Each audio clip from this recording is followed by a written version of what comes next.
तो हमारे साथ है भाजपा के प्रवक्ता, हम इनसे सीधे बात करेंगे। सर, सबसे पहली बात तो क्या इतनी बड़ी जीत क्यों आपको उम्मीद थी? 100% हुँ, हुँ। उम्मीद थी। हमारे सब कह रहे थे कि हमारी तीसरी बार हम रिपीट होंगे। हुँ, हुँ। ये तो था, इसमें कोई दो राय नहीं थी। अगर विरोध था तो ये महा विकास अघाड़ी कर रही थी। हुँ, हुँ। उनको ऐसा लग रहा था सब पूरी जनता इनके खिलाफ है, और ये दिखा दिया कि वो जनता खिलाफ नहीं है, आप ही खिलाफ हो। लेकिन सर, जिस तरह से क्योंकि भाजपा ने खुद का रिकॉर्ड जो है 2014 में जिस तरह से भाजपा को जीत मिली थी, अपना ही रिकॉर्ड भाजपा तोड़ते हुए इतिहास में सबसे बड़ी जीत, सबसे ज़्यादा बहुमत जो है, सबसे ज़्यादा वोटर जो है, वो आपने इस बार 2024 के विधानसभा में लिया है। इसके पीछे की वजह क्या लगता है आपको? इसमें सबसे ज्यादा है भारतीय जनता पार्टी के कार्यकर्ता। हुँ, उनका बहुत बड़ा योगदान है। हुँ, हुँ, वो अनुशासन में रह करके हुँ, हमारा उम्मीदवार कौन है, विरोधियों का अपना उनका भी उम्मीदवार कौन है, हमारे यूपी में जो लोग हैं शिंदे गट के और उनके अजीत गट के, हम उनको कैसे जिता के लाए। हमारा एक ही उद्देश्य था, कैसे भी हमारी सरकार चुन करके आवे। हुँ, हुँ, हुँ। ये उद्देश्य पूरा हुआ है, ये लेकिन दिख रहा सर, है। लेकिन बार-बार ये जो कहा जा रहा था कि हम 160 का आंकड़ा पार करेंगे। हमेशा जब बीजेपी चुनाव में उतरती है, जैसे हमने केंद्र के जब लोकसभा के चुनाव हुए थे, तब बीजेपी कहती थी हमारा आंकड़ा 400 का पार होगा। जब भी किसी राज्य में चुनाव होते हैं, बीजेपी अपना आंकड़ा पहले ही बता देते हैं। लेकिन इस बार जो है भाजपा खुद का आंकड़ा बताने में बहुत डर रही थी। 200 का पार, 250 पार ऐसे ब बीजेपी बता नहीं पा रही थी। इसके पीछे की वजह क्या थी? बीजेपी कह रही थी ना हाँ, हाँ। कि हम सत्ता में आएंगे, जी। सत्ता में आएंगे, ये सबसे हम लोगों का एक एक उद्देश्य था कि सत्ता में कैसे आवे, हुँ, महाविकास अघाड़ी को कैसे पीछे छोड़े, हुँ, और हमने करके दिखाया ना। हुँ। नहीं, लेकिन जो आंकड़ा बीजेपी हमेशा कहती है, अब की बार 400 पार, अब की बार 200 पार, ये हमेशा जो बीजेपी अनुमान लगाती थी चुनाव रिज़ल्ट से पहले ही, या उनकी चुनावी घोषणा रहती थी कई बार। ये घोषणा इस बार तो नहीं दिखाई दी भाजपा या टोटल महायुति की अगर बात करें तो। सीट कितने आएँगे, हम जीत कर आएँगे ये ज़रूर कह रहे थे।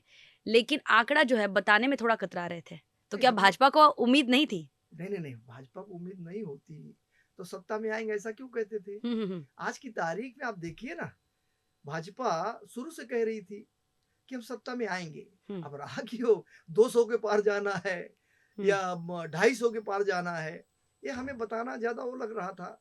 लेकिन हम ये जानते थे कि हमारी सीटें बढ़ करके आएंगी और हम जरूर सत्ता बनाएंगे, ये निश्चित था। सर, लेकिन अगर देखा जाए क्योंकि अगर बहुमत मिलता है तो ये 5 साल तक सरकार टिकेगी, ऐसा सारे एक्सपर्टीज़ कह रहे थे। लेकिन इसका नेतृत्व कौन करेगा? क्योंकि हमेशा अगर बात करें तो अजीत पवार जो आपके साथी दल है, वो भी उनके कार्यकर्ता, उनके समर्थक कह रहे थे कि अजीत पवार ही जो है मुख्यमंत्री बनेंगे। खुद देवेंद्र फडणवीस, उनके कार्यकर्ता कह रहे थे कि वो बनेंगे। आप खुद भाजपा के प्रवक्ता हो। अ, एकनाथ शिंदे मुख्यमंत्री थे, उनके नेतृत्व में ये चुनाव जो है वो लड़ा गया है, ऐसा कह सकते हैं क्योंकि वो मुख्यमंत्री रह चुके हैं। तो ऐसे में क्या अब भाजपा को इतनी बड़ी जीत हासिल हुई है, तो क्या भाजपा मुख्यमंत्री पद के लिए भी दावा करेगा? ऐसा है ना, हुँ, भारतीय जनता पार्टी का एक कार्यकर्ता होने के नाते हुँ, मुझे लगता है देवेंद्र जी मुख्यमंत्री बने। लेकिन हम यूटी में हैं, हुँ, जो निर्णय यूटी में लिया जाएगा वो सर्वोपरि होगा। पार्टी जिसको मुख्यमंत्री बनाएगी वो भी हमारे साथ ही है ना। हुँ, हुँ। पार्टी जिसको मुख्यमंत्री बनाएगी वो मुख्यमंत्री बनेगा, इसमें कोई विरोध नहीं होगा। पार्टी मतलब भाजपा तय करेगी? भाजपा नहीं, पूरा वो होगी ना भाजपा, और शिंदे ग्रुप और वो अपना क्या कहते हैं अजीत ग्रुप, जो हुँ, तय करेगा। हुँ। लोग बैठेंगे, जो तय करेंगे वही मान्य होगा। हाँ, लेकिन जनरल समीकरण जो होता है कि मुख्यमंत्री पद के लिए वो पार्टी दावेदार होती है, जिनके सबसे ज़्यादा विधायक चुनकर आते हैं। तो क्या एक भाजपा के कार्यकर्ता के नाते आप तो चाहेंगे कि आपकी पार्टी से ही मुख्यमंत्री बने, लेकिन क्या ये समीकरण भी तो सही होता है ना कि भले ही जब शिंदे जी मुख्यमंत्री बने, तब राजनीतिक समीकरण कुछ और थे और अब राजनीतिक समीकरण कुछ और है। तो क्या ऐसे में मुख्यमंत्री के लिए आप किसे देखते हैं? नहीं, राजनीतिक समीकरण उस समय भी हम 106 थे हुँ, और वो 40 थे, हुँ, और आज भी हम 128 है और वो 50 पर टिके हुए हैं। लेकिन निर्णय जो होता है ना वो सब सहमति से होता है। तो हम हुँ, सीटें भी ज्यादा लड़े हैं ना, हुँ, हुँ। इसलिए निश्चित पार्टी जो निर्णय लेगी, तीनों जन मिलकर के जो निर्णय लेंगे वो मान्य होगा। सर, अगर देखा जाए तो योजनाओं की बात करें, जब मुख्यमंत्री लाडली बहन योजना जब महायुति लेकर आई, तब उस योजना को लेकर भी आपस तीनों में भी, महायुति में भी समन्वय सीधे तरीके से नहीं दिखाई दिया। बीजेपी जब भी ये पोस्टर्स वगैरह जब जब चलाती थी, तब बीजेपी का हमेशा ऐसा कहना था कि लाडली बहन योजना, देवेन भाऊ, इस योजना का हीरो बनने की कोशिश जो है, भाई बनने की कोशिश खुद अजीत पवार ने भी की। पिंक कलर का जैकेट पहनते थे। अजीत पवार भी अपने को दादा वगैरह कहते हैं मुझे पहले से ही, हम मैं ही भाई हूँ सबका। और मुख्यमंत्री एकनाथ शिंदे जो है, उन्होंने कहा था कि इस योजना का नाम ही मुख्यमंत्री लाडली लाड़की बहन योजना है और ये योजना जो है, ये हमने लागू की।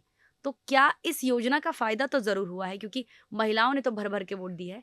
लेकिन साथ ही साथ इसी योजना को लेकर जो विपक्ष सवाल पूछ रहा था, वो विपक्ष भी महालक्ष्मी योजना लेकर आया, लेकिन इसका फ़ायदा भाजपा को या फिर महायुति को दिखाई दिया, ऐसे कह सकते हैं? ऐसा है ना, हुँ, जो भी निर्णय हुआ वो तीनों की सहमति से हुआ। हुँ, अकेले किसी ने निर्णय नहीं लिया। हुँ, लाड़की बहन योजना है, ये जो किसी ने अकेले ने नहीं लिया, ये कैबिनेट का निर्णय था। हुँ, और उस कैबिनेट में तीनों जन थे ना, इसलिए कार्यकर्ता कहता है हुँ, कि पापा हमारी हमारी ये योजना है, हमारी योजना है। लेकिन अगर वो देखा जाए हुँ, तो कैबिनेट का फैसला था हुँ, जिसमें तीनों जनों का वो था। इसलिए निश्चित ही ये कैबिनेट का फैसला था, उसमें तीनों पार्टियां मिलकर के निर्णय लिया था। हुँ। और जो आप देख रहे हैं कि उसकी सफलता कितनी ज्यादा है। आपने जब ग्राउंड पे आप जब लाडली बहन योजना जब लागू हुई, उसके बाद आपने अपने इलाके में या अपने जान-पहचान के लोगों में, जहाँ आप काम करते हो भाजपा का, वहाँ महिलाओं का क्या रिएक्शन था सबसे पहले? मेरे यहाँ 41,000 हुँ, महिलाओं को लाभ मिला है हुँ, लाड़की बहन योजना का। हुँ, हुँ, मैं पूरे क्षेत्र में जब हम लोग घूमते थे हमें ऐसा लगता था, हुँ, हम कहते थे पापा कि इस बार मतदान आपको हम लोगों की तरफ करना चाहिए, हुँ, हुँ, हमारी महायुति को देना चाहिए। हुँ, हुँ, वो हंसकर कहती थी कि हमको याद है हमें क्या करना है। हाँ। तो हमको लगता था कि पापा हमारी वो योजना सफल हुई है। नहीं, लेकिन जिस तरह से विपक्ष ने सवाल उठाए थे कि ये योजना जो है, अगर महायुति की सरकार चुनकर नहीं आई, तो ये योजना बंद हो सकती है, ये योजना सिर्फ़ एक चुनावी जुमला है। इस तरह का विपक्ष का जो आरोप था। ये तो आरोप था उनका, लेकिन उन्होंने भी कहा ना हाँ, कि हम 3,000 रुपया देंगे, हाँ, 3,000 देंगे महालक्ष्मी योजना में। तो हाँ, कहाँ उनका विरोध था, इसलिए कि बाबा हम उनको विरोधी करना था। हाँ, अगर विरोधी करना था तो क्यों उन्होंने कहा कि हम 3,000 देंगे। हाँ। अगर उन्होंने कहा कि उस समय ऐसा लगता था बंद हो जाएगी, हुँ, हुँ, हुँ। तो अगर वो आते तो 3,000 देने की बात कहा था, तो कैसे बंद करते थे वो। लेकिन अब जबकि आप चुनकर आए हो, महायुति को जनता ने चुनकर दिया साफ तौर पर अभी तक पता चल रहा है। तो ऐसे में भाजपा के चुनावी घोषणा पत्र में ये ज़रूर लिखा था कि हम जो लाड़की बहन योजना के जो राशि है, उसे 2100 रुपए कर देंगे। तो क्या ये 2100 रुपए होगी? जरूर करेंगे, हाँ, निश्चित ही करने वाले हैं। हाँ। ये जो वो मिला है महायुति को, वो जो इतना सम्मान मिला है हुँ, उसके पक्ष में वो जरूर करेंगे 2100 रुपया।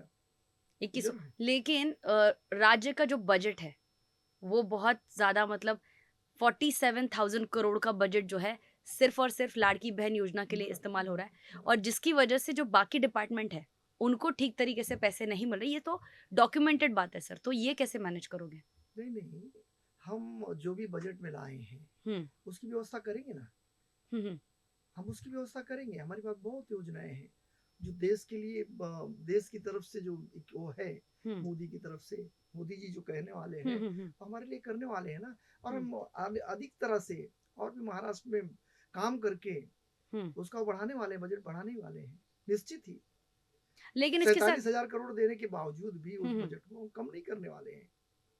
लेकिन जिस तरह के अगर हम देखें मतलब 47,000 करोड़ सिर्फ़ लाड़की बहन योजना के लिए लागत की गई है। तो क्या बाकी डिपार्टमेंट ने जैसे कि योजनाएँ बाकी योजनाएँ मतलब कई सारे एससी, एसटी वालों के जो समाज के जो हॉस्टल्स रहते हैं छात्रों के या ओल्ड पेंशन स्कीम को लेकर जो है कई सारे बुज़ुर्ग कह रहे थे कि वो ओल्ड पेंशन स्कीम लागू कर दो, उसके लिए सरकार पैसे नहीं दे रही है। लेकिन लाड़की योजना के तहत महिलाओं को पैसे दे रही है और जो चुनाव के बाद उस पर कई सारे नियम लागू होंगे मतलब जिनको पेंशन मिल रही है, उनको नहीं मिलेंगे, जिनका अगर सोर्स ऑफ इनकम कुछ और है तो उनको नहीं मिलेंगे। क्या इसमें फ़िल्टर लगाया जाएगा? क्योंकि नहीं अब नहीं नहीं, कोई हाँ, फिल्टर नहीं लगाया जाएगा। हाँ। ये विरोधियों की बात है, आप विरोधियों की बात सुन करके बात कर रही हैं। हुँ, हुँ। लेकिन निश्चित लाड़की बहन नहीं योजना वो बंद, इसीलिए क्योंकि अगर विपक्ष ये सवाल आप पर उठाता है, तो आप जनता तक ये कैसे पहुँचाओगे? जनता तक पहुंचाएंगे, उनका हुँ, बंद नहीं होगा। और जो भी योजनाएं चल रही है उसको कहीं पर भी बंद नहीं करने वाले हैं। किसी को ऐसा अगर डर है कि हमारा वो बंद हो जाएगा, हम्म। हमारी योजना पे असर पड़ेगा, तो ऐसा होने वाला नहीं है, निश्चित ही। तो सर साथ ही साथ अगर देखा जाए तो महिलाओं को टिकट सभी पार्टी ने, अगर हम महाविकास आघाड़ी की भी बात करें, महायुति की भी बात करें, तो महिलाओं की रिजर्वेशन की बात तो सारी पार्टी करती है, लेकिन महिलाओं को टिकट देने की बात बहुत कम करती है। तो क्या अभी की जो सरकार बनेगी, तो क्या उसके लिए मुख्यमंत्री पद का चेहरा भले ही डिक्लेयर ना हुआ हो, लेकिन क्या उस रेस में भाजपा की तरफ से कोई महिला उम्मीदवार रहेगी, या मुख्यमंत्री आपके जहन में कोई है मुख्यमंत्री मुख्यमंत्री पद की के लिए? रेस है, हाँ। ये पार्टी निश्चित करेगी, हम्म। ये पार्टी नहीं, निश्चित क्योंकि अगर लाडली बहन योजना ने महिलाओं ने इतना वोट दिया है, महिला रिजर्वेशन अभी तक लागू नहीं है, तो क्या ऐसे में कोई महिला मुख्यमंत्री बनेगी ऐसा आप चाहोगे? अगर चाहोगे भी तो नहीं, नहीं, कौन-सी? नहीं ऐसा है ना, वो हाँ, पार्टी निर्णय लेगी। हाँ, हाँ। उस विषय में निश्चित ही हुँ, पार्टी निर्णय लेगी और महिलाओं को विशेष रूप से सम्मान मिलेगा। हुँ, हुँ, कैबिनेट में सम्मान मिलेगा। आप देखते रहिए कि हमारी पिछली बार भी हमारी महिलाएँ थी ना, हुँ, हुँ। देखिए ना मिनिस्टर रही हैं। लेकिन इसलिए भाजपा की तरफ से नहीं थी सर, वो अदिति तटकरे थी जो अजीत दादा की पार्टी से थी। बराबर, हाँ, निश्चित ही इस समय आप देखेंगी ना हुँ, कि आने वाले समय में महिलाओं का सम्मान होगा महायुति में हुँ, और निश्चित ही महिलाएँ उसमें बनेंगी। उसमें ऐसा था कि हमारे पास भी सीटें कम थी। हुँ, हुँ। मिनिस्टर बनाने के लिए भी वो था कि पापा कितने बनाई जाए और तीनों पार्टियां इकट्ठी थी, इसलिए इस बार तो अच्छा रहेगा निश्चित ही कि किस महिला को बनाया जाए जो जीत के आ रही हुँ, हैं, हुँ, हुँ। जो उसमें योग्य उनको बनाया जाएगा। सर अगर हम लोग रीजन वाइज बात करें तो विदर्भ में कांग्रेस को बहुत उम्मीद थी कि विदर्भ में हम लोग अच्छा करेंगे। खुद प्रियंका गांधी ने वहां पर चुनावी रैली की थी, आरएसएस हेडक्वार्टर के सामने उनकी चुनावी रैली गुजरी थी, लोगों का भी बहुत अच्छा रिस्पांस मिला था। तो क्या ये सिर्फ एक कैमरे पे कैद हुई हुई पिक्चरें थी, या लोगों का एक प्रियंका गांधी को देखने के लिए वो लोग आए थे लेकिन कांग्रेस को नहीं चाहते थे? ये समीकरण बदलने में बीजेपी ने किस तरह से काम किया? ऐसा है ना, मतदाता जो है ना हम्म। अपना विचार पहले ही बना लेता है। हम्म। उसके दिमाग में एक चीज निश्चित होता है, हमको किसको चुनना है। उस हिसाब से जो भी वो करे, प्रचार करे, वो प्रचार सबका देखते हैं और हर नेता को देखने के लिए जाते हैं। भी प्रियंका गांधी है, हम्म। हम्म। नेता है भारतीय कांग्रेस की, तो वो क्या कहती है वो सुनने के लिए लोग जाते हैं। हम्म। लेकिन पहले से उन लोगों ने अपने दिमाग में बना के रखा है हमको मतदान किसको करना है। वो आपको दिख रहा है कि मतदान किसको करना है। लेकिन खास बात अगर ये कहा जाए कि विदर्भ में जो कांग्रेस का गढ़ रह चुका है, पिछले मतलब लोकसभा में भी अच्छा परफॉर्मेंस किया था, इसके बावजूद भी विदर्भ को फिर एक बार जो है, मतलब कहते हैं ना कि जित जहां जहां पे कांग्रेस को जहां जहां पे कॉन्फिडेंस होता है, वहां वहां पे सेंध लगाने में भाजपा कामयाब हो रही है। ये कैसे कर पा रहे हो आप लोग? नहीं, भारतीय जनता पार्टी का काम है और दूसरा भारतीय जनता पार्टी के कार्यकर्ता हम्म। जो नीचे जमीन में जाकर के काम करते हम्म। हैं, हम्म। वो कांग्रेस के लोग नहीं करते हैं। हम्म। कांग्रेस के लोगों को ऐसा है वो दूर दूर बड़े बड़े नेता होकर के घूमते हैं, लेकिन हमारा कार्यकर्ता हर बूथ में जाकर के काम करता है, गलियों में जाकर के काम करता है। हम्म। किसको क्या तकलीफ है लोगों को, हम्म। उस तकलीफ को सुन करके उसका निवारण करता है। ऐसा कांग्रेस नहीं करती है, हम्म। इसलिए हमें फायदा हो रहा है। सर कोंकण में भी जो शिवसेना का गढ़ है, मतलब शिवसेना ओवरऑल शिवसेना की अगर बात करें तो शिवसेना का गढ़ है। अब शिवसेना की जबकि दो शक्लें हो गई है, तब एक शिंदे शिवसेना है, एक ठाकरे शिवसेना है। ऐसे में भी कोंकण में भी भाजपा को बड़ी जीत हासिल होती है, तो भार, वहां पे किस तरह से काम किया भाजपा ने? भारतीय जनता पार्टी पूरे देश में नेतृत्व करती है और लोगों को लगता है कि बाबा पहले उनका गढ़ था, शिवसेना का गढ़ था, हम्म। लेकिन उनको ये देख करके कि बाबा शिवसेना ने क्या किया है। हम्म। हर जगह भारतीय जनता पार्टी काम कर। आज आप रोड की शक्ल देख लो ना, रोड की शक्ल देख लीजिए, मेट्रो की शक्ल देख लीजिए, कॉलेज की शक्ल देख लीजिए, आप देखेंगे तो भारतीय जनता पार्टी ने विकास किया है। हम्म। पहले लोग जाने के लिए कितना उनको प्रॉब्लम्स होता था, बसों से टकरा टकरा के जाते थे, आज आराम से पहुंच जाते हैं अपने घर। हम्म। इसलिए जो दिख रहा है ना, हम्म। वो बिक रहा है। उनको लगता है कि भारतीय जनता पार्टी एक ऐसी पार्टी है जो पूरे देश में मोदी जी के नेतृत्व में पूरे देश में विकास कर रही है। वही हालत महाराष्ट्र में भी है कि भारतीय जनता पार्टी ही महाराष्ट्र का विकास कर सकती है। ये सोच करके लोगों ने मतदान किया है। तो क्या वंदे भारत ये ट्रेन शुरू की थी जिसमें से महाराष्ट्र की भी 5 से 6 ट्रेनें जो है वंदे भारत महाराष्ट्र के लिए भी दी थी, इसका कितना फायदा देखते हैं? क्योंकि ट्रेन इसीलिए बात करें क्योंकि मुंबई में लोकल ट्रेन, एक्सप्रेस ट्रेन, इसको मतलब मुंबई की लाइफलाइन कहा जाता है, तो वंदे भारत ट्रेन यहाँ से शुरू करना ये कितना फायदेमंद हुआ? हमने पूरे देश में वंदे भारत ट्रेन शुरू किया है। हम्म। उसी क्रम में हमने महाराष्ट्र को भी दिया है। हम्म। अब उसका फायदा तो मिला है, लोगों को लगता है ना, पूरे देश में जहाँ जहाँ उससे सफर करते हैं उनको ऐसा लगता है हम्म।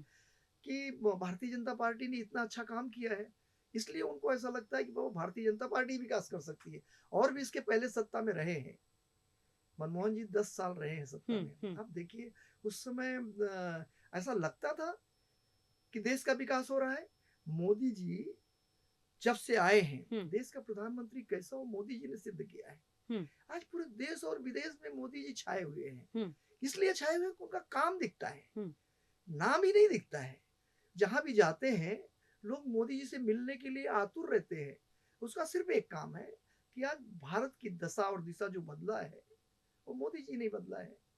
देश को आगे ले जाने में उन्होंने बहुत बड़ा काम किया है। वो जो सबको दिखता है, हर व्यक्ति को दिखता है, उसमें कोई दो राय नहीं है कि आज मोदी जी ने देश का विकास किया है।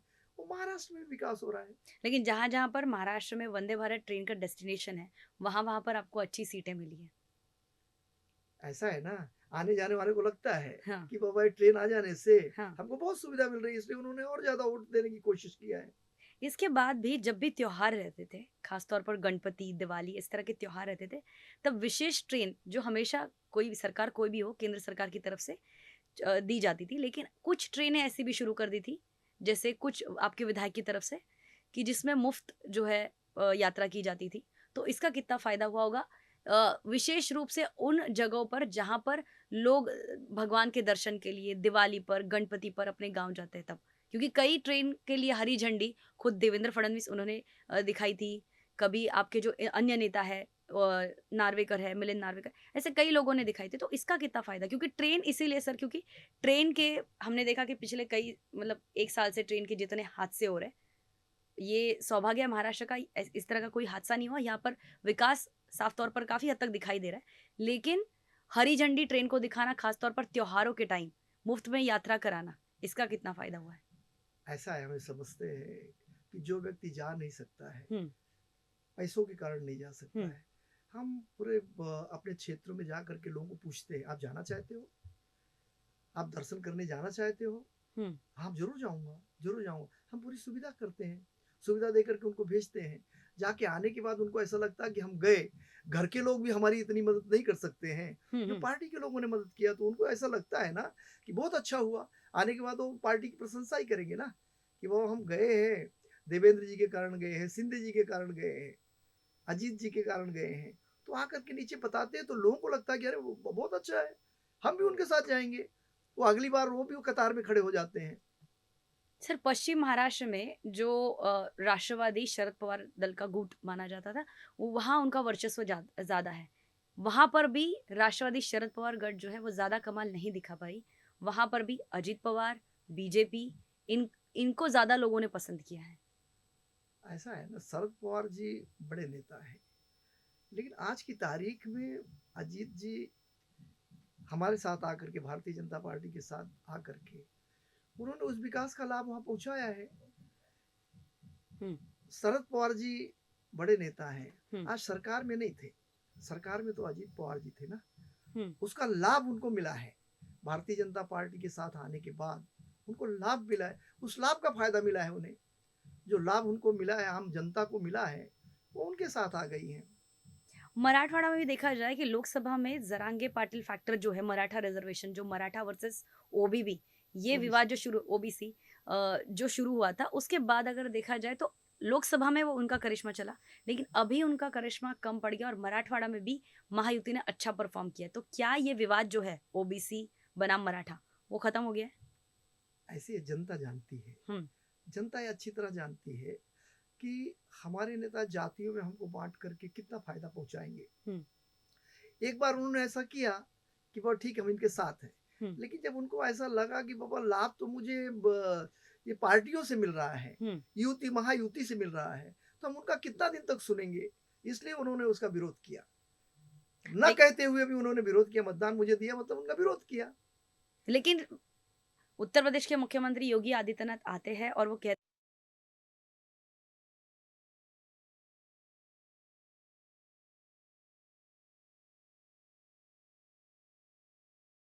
अजित पवार ने किया था, इसका स्वीकार जो है वो मुख्यमंत्री एकनाथ शिंदे ने पूरी तरह से नहीं किया था। और पंकजा मुंडे जो भाजपा की महाराष्ट्र की बड़ी नेता हैं।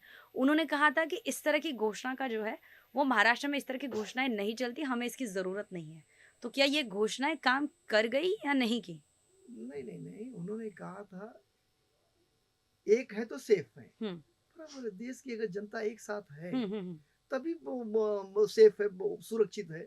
अगर हम बँटे रहेंगे, आपस में लड़ते रहेंगे, तो कैसे विकास होगा देश का? कैसे विकास होगा? इसमें किसी जात के लिए उन्होंने नहीं कहा था। उन्होंने हुँ। सब पूरे देशवासियों के लिए आह्वान किया था कि वह पूरे देश की जनता एक होना चाहिए। वही चला विशेष रूप से। अब जो इस विषय को जो अलग-अलग लोगों ने सोचा, अपने मन से बनाया, उनका विषय है। लेकिन आदरणीय मोदी जी ने जो कहा था, सिर्फ़ यही कहा था, एक है तो सेफ है। वो सामने दिख रहा है। तो ये वोट जिहाद का नारा किसका था फिर? नहीं ये वो क्या कहना चाहते थे? वोट जिहाद, ये जो आरोप महायुति की तरफ से, खास तौर पर भाजपा की तरफ से लगाया गया था, इस ये कहकर आप जनता को क्या कन्विंस करना नहीं, चाहते हम थे? ये कह रहे थे कि बाबा हम दूसरी पार्टियां हैं, हुँ। महाविकास जो है वो अपने अनुसार कर रही कि मुसलमानों को अलग, महाराष्ट्रियन को अलग, गुजराती को अलग, ये जो करके अलग से देखते थे, हुँ। वो कह रहे थे बाबा ये वोट जहाद है। मतलब ऐसा मत करिए, आप विकास देख करके वोट कीजिए, और उन लोगों ने वो किया है। इसलिए वो वोट जिहाद यही था कि पापा आप काम देख करके करिए, जातियों में मत बांटिए। हमने तो किसी को जातियों में नहीं बांटा। हुँ। हमने तो सबको यही कहा कि आप सेफ है, अगर एक साथ रहेंगे तो सेफ है। यही हमने कहा था। इसलिए मुझे नहीं लगता है कि ये जो विषय आया है, हुँ, हुँ। उन्होंने अपने अनुसार उन्होंने अलग अलग वो करके रखा है। हमने तो नहीं कहा था। तो उत्तर महाराष्ट्र, क्योंकि हम लोग रीजन वाइज़ बात कर रहे हैं, विदर्भ में भी अच्छा परफॉर्मेंस किया है, कोंकण में अच्छा किया है। पश्चिम महाराष्ट्र में जहाँ शरद पवार दल का करिश्मा चलना चाहिए था, वहाँ नहीं हो पाया। मराठवाड़ा में भी जरांगे फैक्टर ज़्यादा काम नहीं कर पाया। उत्तर महाराष्ट्र की अगर बात करें, तो उत्तर महाराष्ट्र में भी कुछ ऐसा ही दिखाई दे रहा है।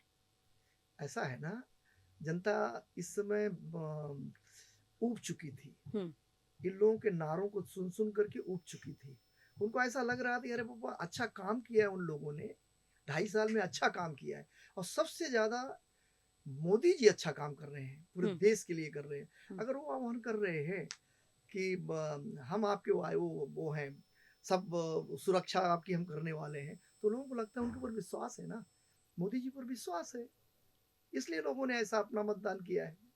जी, बिल्कुल सर, आपने सही कहा कि करिश्मा जो है महायुति का काफ़ी हद तक चल रहा है, क्योंकि अगर देखा जाए तो रीजन वाइज़ अगर बात करें, तो कोंकण में भी अ, महाराष्ट्र की विदर्भ में, कोंकण में, मराठवाड़ा में, उत्तर महाराष्ट्र में और पश्चिम महाराष्ट्र में भी है।